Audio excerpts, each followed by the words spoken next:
अनायतुल्लाह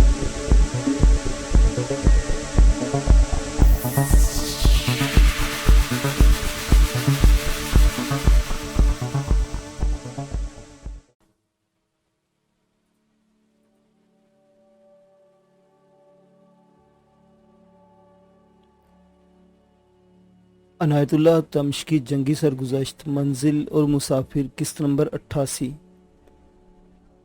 दुनिया का नक्शा खोलकर देखें और इंडोनेशिया का शहर सुराबाया से पंजाब के शुमाली इलाके तक का फासला नापें। मेरे अंदाजे के मुताबिक ये फासला 3,500 मील से कुछ ज़्यादा है। इंडोनेशिया तो कुर्रा अर्ज़ की दूसरी तरफ वाक़ है, लेकिन जब मैं उस इंडोनेशिया के घर में जा बैठा था जहाँ आशिक अली से मुलाकात हुई थी, तो यूँ लगा जैसे मेरे और इस इंडोनेशिया के दरमियान बाल बराबर भी फासला नहीं। फासले दिलों के पैमाने से नापे जाते हैं। मैं जब अंग्रेज़ों को, अमरीकियों को और वरिंदेजियों को, अपने साथी हिंदुओं और सिखों को देखा करता था, तो साफ मालूम होता था कि मेरे और इनके दरमियान बड़ी ही लंबी और कठिन मुसाफत हाइल है। हमारे रास्ते जुदा और मंजिलें जुदा थीं, लेकिन इस इंडोनेशिया के घर बैठकर, जिसका नाम उस्मान था, मुझे यूँ रूहानी सुकून महसूस हुआ जैसे मैं अपने घर पहुँच गया हूँ। ये एक ऐसा रिश्ता था जो अज खुद ही मेरे सीने से एक शदीद एहसास बनकर उभर आया था। मेरी इस दास्तान या सफ़रनामे का पिछला बाब सुने कि मैं किस तरह इस सुधेड़ुम्बर इंडोनेशी मुजाहिद उस्मान के घर पहुंचा था। आपको एक मस्जिद का जिक्र मिलेगा जहां मैं एक इंडोनेशी के पास जा बैठा था और वो इंडोनेशी तिलावत कुरान पाक कर रहा था। ये था वो रिश्ता जिसने मेरे और उस्मान के दरमियान अजनबियत ही पैदा न होने दी। मस्जिद और कुरान, ये था इस्लाम का रिश्ता जो दो मुसलमानों के दरमियान फासला पैदा होने नहीं दिया करता। फिर एक रिश्ता जिहाद के जज्बे ने पैदा किया था जो और ही ज़्यादा मजबूत था। इसे खून का रिश्ता कहना चाहिए। दो मुजाहिद जब कंधे से कंधा मिलाकर कुफार के खिलाफ मैदान जंग में लड़ते हैं या ज़ख्मी होते हैं, गिरते हैं और इकट्ठे शहीद होते हैं, जिनके जिस्मों से बहता हुआ खून एक हो जाता है। ये है अखूवत और इत्तेहाद मुस्लिमीन। आज पाकिस्तान में खुसूसन और आम तौर पर सारी दुनिया में मुसलमानों को ज़लील ख़ार करने के लिए अहले सलीब और यहूदी जो हरबे आजमा रहे हैं, ज़रा इन पर गौर करें।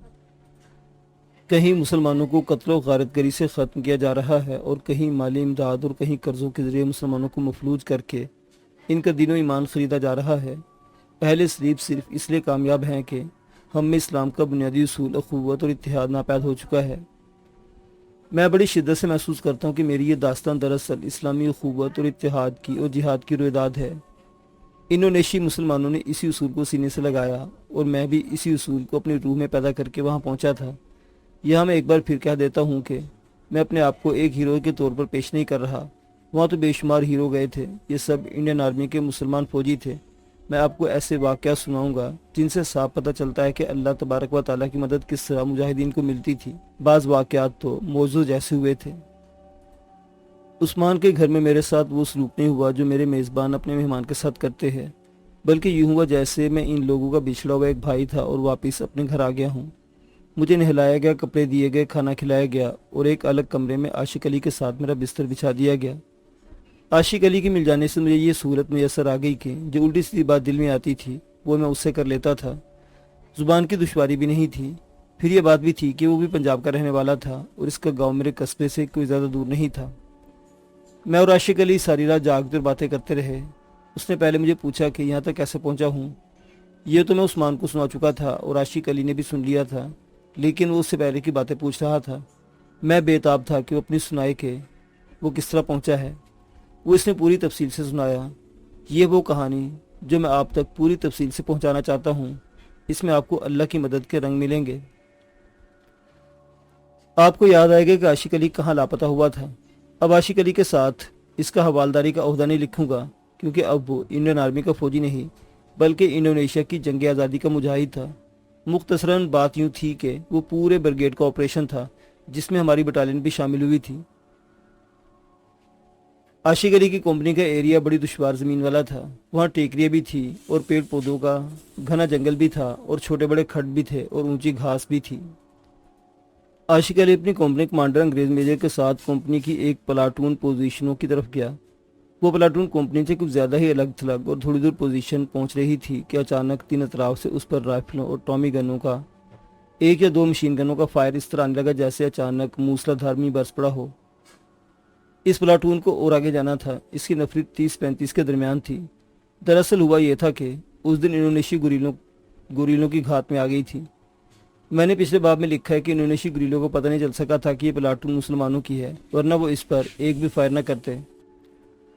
प्लाटून का हर जवान आड़ में था, इसलिए गुरीलों को ये जवान नजर नहीं आते थे। इन्हें सिर्फ ये मालूम था कि कुछ नफरी इंडियन आर्मी की इस इलाके में आ गई है और गुरीलों ने इस पर फायर खोल दिया है। आशिक अली को अपने कंपनी कमांडर के साथ रहना था। कंपनी कमांडर के साथ वायरलेस ऑपरेटर भी था। फायर ऐसा अचानक और इतना ज्यादा आया कि नफसा नफसी का माहौल बन गया और आशिक अली बेसबब एक खड्ड में कूद गया। इसने ये न देखा कि कंपनी कमांडर और वायरलेस ऑपरेटर किधर निकल गए हैं। जिस खड्ड में आशिक अली उतरा था, इसमें 3-4 जवान बैठ सकते थे। ये इतना ही था कि बैठकर सर भी छुपाया जा सकता था। इसके किनारों पर झाड़ियाँ थी और घास भी थी। इनकी वजह से खड्ड में बैठा हुआ आदमी नजर नहीं आता था। आशिक अली को बड़ी अच्छी और महफूज पनाह मिल गई थी। गोलियां उसके सर के ऊपर से गुजर रही थी और वो गोलियों के धमाके नहीं बल्कि अपने ऊपर से गुजरती गोलियों की सीटियां भी सुन रहा था। ज्यादा फायर तो आशिक अली की कंपनी की तरफ से हो रहा था। इंडोनेशियाई गुरीले तो सोच समझकर और अपना हदफ देखकर फायर करते थे, लेकिन उस रोज इन्हें कहीं से मशीन गन मिल गई थी और वो फौजियों की तरफ ब्रस्ट फायर कर रहे थे। अंग्रेजों की फौज को पास तो ज़ाया करने के लिए भी बेहद एमुनेशन था। हमारे फौजी अपनी हिफाजत इस तरीके से किया करते थे कि अंधाधुंध मशीन गन्ने, स्टैंड गन्ने और राइफलें फायर शुरू कर देते थे और अक्सर ये होता था कि ट्रैकर दबाया तो फिर इसे छोड़ना भूल जाते थे। आशिक अली को अंदाज़ा हो रहा था कि उसकी प्लाटून की आधे से ज़्यादा जवान जख्मी या हलाक हो चुके हैं और बाकी बड़ी तेज़ी से पीछे हट रहे हैं। उसका अंदाज़ा गलत नहीं था, जिसका एक सबूत यह था कि जिस खड्ड में वो छुपा हुआ था, इसके बिल्कुल करीब से एक इंडोनेशियाई दौड़ता हुआ गुजरा। वो उस तरफ जा रहा था जिस तरफ आशिक अली की प्लाटून पसपा हो रही थी। थोड़ी देर के बाद एक और इंडोनेशियाई गुरिल्ला इस खड्ड से गुजरा कि वो इस खड्ड में गिरा नहीं बल्कि इसके ऊपर से कूद गया। इसे पता ही नहीं चला कि खड्ड में एक फौजी छुपा बैठा है। मैदान जंग की सूरत यह थी कि आशिक अली की प्लाटून ही नहीं बल्कि पूरी कंपनी बड़ी तेजी से पीछे हट रही थी और इंडोनेशियाई गुरिल्ले इसके ताक़ुब में जा रहे थे। मैं एडवांस और रिट्रीट को फौजी जुबान में बयान करके आपको बोर नहीं करना चाहता, लेकिन ये जरूर बताऊंगा कि पसपा होने का यानी पीछे हटने का मतलब ये नहीं कि आशिक अली की कंपनी के अफसर और जवान उठकर पीछे को दौड़ पड़े थे और गुरीले उनके ताक़ुब में दौड़े जा रहे थे। तरीका ये होता था कि जवान एक पोजीशन और आड़ से सिरक कर पीछे हटते, दौड़ते, एक और आड़ में जा पोजीशन लेते और फायर करते। इस तरह कंपनियां नफरी पीछे हटती जाती और दुश्मन आगे बढ़ने की जरूरत कम ही करता है, लेकिन दुश्मन भी पोजीशनें बदल बदल कर पसपा होने वाले का ताक़ुब करता है। वो चूंकि गुरीले थी इसलिए वो बड़ी देरी से दौड़ते और कहीं पोजीशन लेते पसपा होने वालों पर फायर कर रहे थे। आशिक ने भी इस खड्ड से निकलने की सोची नहीं थी। उसे डर था कि वो उठा तो किसी गुरीले की नज़र में आ जाएगा। ये तो बाद में देखिएगा कि ये फौजी मुसलमान था ये हिंदू, पहले गोली चलाएगा। सबके सरों पर स्टील हेलमेट होते थे, इसलिए मालूम करना मुमकिन नहीं था कि स्टील हेलमेट के नीचे जो फौजी है वो मुसलमान है या हिंदू। कुछ देर बाद फिर 2 इंडोनेशियाई गुरीले आशिक अली वाले खड्ड के किनारे से दौड़ते हुए गुजर गए। अब वो आगे को नहीं बल्कि पीछे को जा रहे थे। यह तो हो नहीं सकता था कि अंग्रेज़ों की फौज ही भाग जाती और दुश्मन इसके ताक़ुब में रहता। हमारी बटालियन या ब्रिगेड की तरफ से पसपाई के बाद कार्रवाई शुरू हो गई। वो ये थी कि फील्ड तोप लाने की तोपें गोलाबारी करने लगी। आशिक अली ने बताया कि इस गोलाबारी में हमारी बटालियन के मार्टर प्लाटून की गोलाबारी भी शामिल थी। मैंने पहले आपको बताया कि अंग्रेज़ों की फौज के पास फूंकने के लिए बेहद एमुनेशन था। इस बेदर गोलाबारी का मतलब और मकसद यह था कि जहाँ जहाँ गुरीले हैं वो जद में आ जाएं। तोप और वाटर गन का गोला फटता है जिसके छोटे बड़े टुकड़े गोलियों की तरह तर जाते हैं और एक भी टुकड़ा किसी को लग जाए तो वो जुबान बुरी तरह जख्मी होता है और अगर सर में लगे और टुकड़े का साइज जरा बड़ा हो तो फिर वो आदमी मर भी जाता है। इंडोनेशियाई गुरीले अपना काम कर गए थे। ये तो अंग्रेज भी जानते थे कि इनका मुकाबला किसी मुतहिदा फौज के साथ नहीं बल्कि गुरीलों से मुकाबला है जो बिखरे हुए हैं। बिखरे हुए गुरीलों पर गोलाबारी ही की जाती थी। गुरीलों ने अपने पीछे हटना ही था और वो फिर से गायब हो जाते। ब्रिगेड के इस बड़े ऑपरेशन के दौरान गुरीलों की तादाद ज्यादा थी। उन्होंने कई और यूनिटों की कंपनियों या प्लाटूनों को घेर कर नुकसान किया था। आशिक अली ने मुझे सुनाया कि अब गोले उसके इर्द गिर्द फटने लगे थे। उसका दिमाग मऊफ हो रहा था। तोपों की गोलाबारी से कोई और नुकसान चाहे ना हो, लेकिन जिस नफरी के दरमियान या इर्द गिर्द गोले फटते हैं, इस नफरी के दिमाग मुसलसल धमाकों से मऊफ हो जाते हैं और वो लड़ने के काबिल नहीं रहते। यही वजह कि जहाँ दुश्मन के मोर्चों पर हमला करना होता है, इससे पहले वहाँ बेअंदाजा गोलाबारी की जाती है। आशिक की बातों से मैंने ये अंदाज़ा लगाया कि पहले गोलाबारी खासी आगे की जा रही थी और फिर गोले पीछे आकर फटने लगे। आशिक अली तो ये इरादा कर ही रखा था कि जब कभी से मौका मिला वो इधर से भागकर इंडोनेशियाई गुरीलों के पास चला जाएगा। अब उसे वो मौका मिल गया था, लेकिन वो इस डर से खड्ड में बैठा रहा कि बाहर निकला तो गोलाबारी में मारा जाएगा और ये भी हो सकता है कि दूर से कोई गुरीला उसे देख ले और गोली मार दे। ये सोचकर वो वहीं दुबका रहा। गोले जन्नाटों से इसके ऊपर से गुजरते जा रहे थे और अब वो धमाकों की लपेट में आ गया था। आशिक अली के खड के बिल्कुल करीब एक ऐसा जबरदस्त धमाका हुआ जैसे जमीन फट गई हो। इसके साथ ही आशिक अली को एक करबनाक आवाज सुनाई दी जो चीखनुमा थी। इसके फौरन बाद एक इंडोनेशी गुरीला खड में आ पड़ा। धमाका इतना जोरदार था कि आशिक अली के कानों में सीटियां बजने लगी। गुरीला खड में गिरा तो आशिक अली कुछ घबरा सा गया। गुरीला पेट के बल गिरा था। वो फौरन ही सीधा ना हुआ बल्कि आहिस्ता आहिस्ता उठने और सीधा हो जाने की कोशिश करने लगा।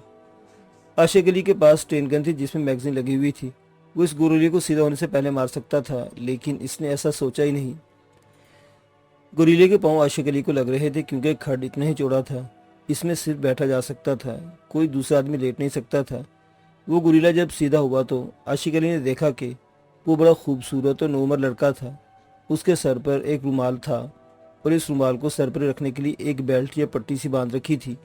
जो ही गुरीले ने आशिक अली को देखा, इसने अपनी टॉमी गन जो उसकी करीबी गिरी थी उठा ली और उसके चेहरे का रंग बदल गया। यह गुस्से और दुश्मनी का रंग था। उसने बड़ी तेजी से टॉमी गन आशिक अली की तरफ सीधी की, लेकिन आशिक अली ने अपनी स्टेन गन इसकी तरफ न की बल्कि दोनों हाथ उसकी तरफ कर दिए। मुस्लिम, मुस्लिम। आशिक अली ने अपना एक हाथ सीने पर रखकर कहा, मर्दी का मुस्लिम समा समा। ये तो इस इंडोनेशी नोमर गुली ने देख लिया था कि वो पेट के बल गिरा था, और अगर ये हिंदुस्तानी फौजी मुसलमान न होता तो इसे सीधा होने से पहले इस स्टेन गन के एक ब्लड से ख़त्म कर सकता था। उसने कहा, मुस्लिम, हाँ हाँ मुस्लिम। उस वक्त आशिक अली ने देखा इस गुरीले की पतलून घुटने से फट गई थी और वहां से खून उबल उबल कर निकल रहा था। आशिक अली परेशान सा होकर स्टेन गन अलग फेंकी और उसके जख्म को देखने लगा। गुरीले ने पतलून ऊपर की तो जख्म साफ नजर आने लगा। जो गोला करीब फटा था, इसका एक बड़ा टुकड़ा इस गुरीले की टांग में लगा और खासा बड़ा जख्म कर गया था। ये जख्म घुटने के जरा ऊपर था। खून बहुत ज्यादा निकल रहा था। आशिक अली ने अपने झोले से अपनी फील्ड पट्टी निकाली और बड़ी तेजी से खोला। फौजियों के पास जो फील्ड पट्टी होती है वो खासी ज्यादा चौड़ी और लंबी होती है और इसमें रुई का एक पैड भी बना हुआ होता है। आशिक अली ने पैड इंडोनेशी लड़की के जख्म पर रखा। इस पैड पर दवाई भी लगी हुई थी जिसका रंग पीला होता है। आशिक अली ने पैड जख्म पर रखा और पट्टी कसकर लपेट दी और फिर से गांठ दे दी। गुरीले को जर्ब जरूर पहुंची होगी क्योंकि टांग के इस मुकाम पर गोश्त कम होता है और हड्डी करीब होती है। जख्म बहुत ही बड़ा था। यूँ लगता था जैसे किसी दरिंदे ने मुंह डालकर वहां से बोटी ही निकाल ली हो। गुरीले का रंग जर्द हो गया था और वो बहुत ही दर्द महसूस कर रहा था। गोले के टुकड़े बहुत ही गर्म होते हैं। इन टुकड़ों के साथ जले हुए बारूद का धुआं या असर भी होता है जो जख्म को खराब भी करता है और दर्द में इजाफा भी करता है। इंडोनेशी गुरी ने देखा पट्टी तो बंध गई लेकिन खून शायद बंधा हुआ हो और ये पट्टी नाकाफी होगी। उसे अपने सर पर बंधा हुआ बड़ा रुमाल उतारा और उसे तह करके पट्टी के गिर्द अच्छी तरह लपेट दिया। पहले तो आशिक अली देख रहा था कि नौजवान गुरीला किस जुर्रतमंदी से जख्म पर पट्टी और रुमाल बांध रहा है, लेकिन जब रुमाल बन चुका तो उसे देखा कि गुरीले के सर के बाल खासे लंबे थे जो उसने लपेट कर ऊपर कर रखे थे और इस पर रुमाल बांध कर ढक दिया था। अब ये बाल आज़ाद होकर नीचे गिरे तो उसकी शानों पर से नीचे चले गए। ये बाल किसी मर्द के नहीं बल्कि औरत के थे। आशिक अली ने बेतहाशा इसके सर को दोनों हाथों में लिया और उसका चेहरा ऊपर उठाया। गुरीला भी अपने आप को देख रहा था। इसका सर ऊपर उठा तो आशिक अली को यकीन आया कि ये लड़का नहीं लड़की है। इस लड़की की उम्र 17 या ज्यादा से ज्यादा 18 साल थी। आशिक अली को ख्याल है कि ये लड़की इस गलत फहमी में ना आ जाए कि इसके साथ कोई बदसलूकी करूंगा। बहन, आशिक अली ने उसके सर पर हाथ रखा और फिर दूसरा हाथ अपने सीने पर रखकर कहा, भाई, सिस्टर, माई सिस्टर। आशिक अली को मालूम नहीं था कि उसकी जुबान में बहन भाई को क्या कहते हैं। लड़की मुस्कुराई। उसने ऊपर नीचे सर हिलाया जैसे वो समझ गई हो कि आशिक अली की नीयत खराब नहीं और वो इसे अपनी बहन समझता है। आशिक अली ने मुझे बताया कि उस पर कोई ऐसा पाकीज़ा तासुर तारी हो गया था कि उसे शक हुआ कि लड़की अभी तक इसकी नीयत को नहीं समझी। इसने उंगली आसमान की तरफ करके कहा, अल्लाह। फिर इसने अपने सीने पर हाथ रखा, फिर कहा, अल्लाह। आशिक अली।